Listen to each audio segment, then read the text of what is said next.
I do now want to pivot a bit and talk about Qatar's involvement in all of this. After Hamas's attack, Secretary of State Antony Blinken visited Qatar.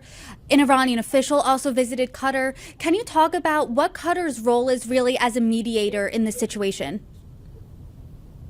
I take temperature of the people around me, and I think most people in this country probably have never heard of Qatar other than the World Cup, maybe. And so, first it's important to understand, who is Qatar? What is Qatar? Where is this place?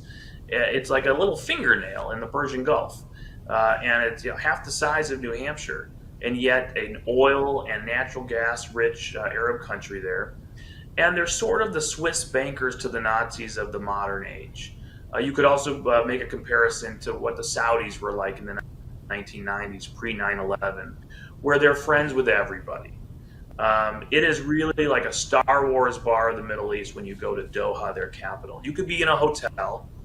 Americans, other Westerners, Iranians, Hamas, the Taliban, they're all welcome. They all have offices, they all have operations, and they all get financial support of some kind.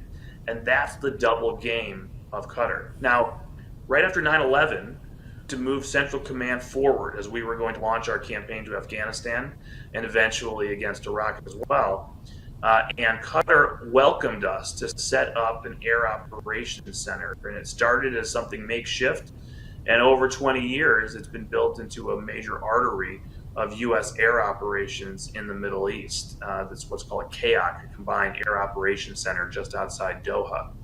That has given the Qataris a lot of leverage, but it's not entire leverage. We can move that base over time if we wanted to. We already have a base in the UAE nearby as well, called Al Dhafra. So in that context, what has happened is Qatar has come to us and said, we're your friend. We host you. We're a military ally here because of your base. We have a lot of money pouring into U.S. universities, think tanks, investment firms. We want to be friends with you. But you know what? It's good for you that we're also friends with really bad people, your enemies.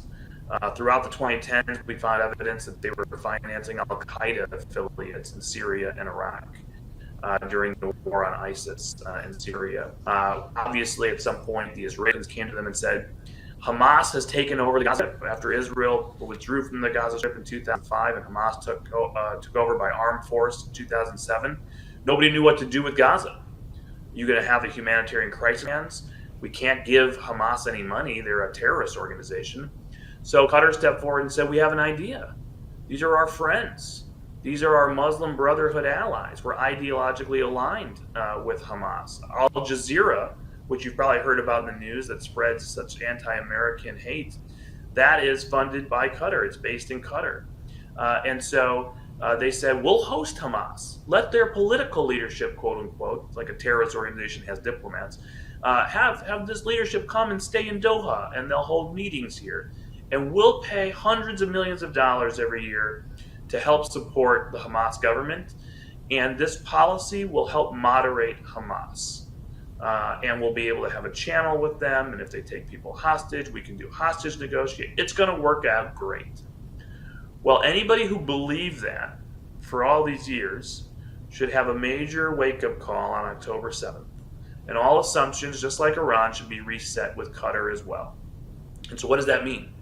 It means we have to be honest with ourselves. It doesn't work if you empower friends to be friends with our enemies, to be friends with terrorists, and not just be friends, but give them safe harbor and financial support. So now we're going to have to reset this policy and say to Qatar, by the way, Turkey as well, that does similar things, no more offices for Hamas, no more leaders walking around in Doha. They can't be in your country, harbor. No money flowing to Hamas or its various affiliates. And if you don't listen to us, if you don't shut these spigots down, there will be consequences, because policy now is the elimination of Hamas, not the containment, appeasement, or moderation of Hamas.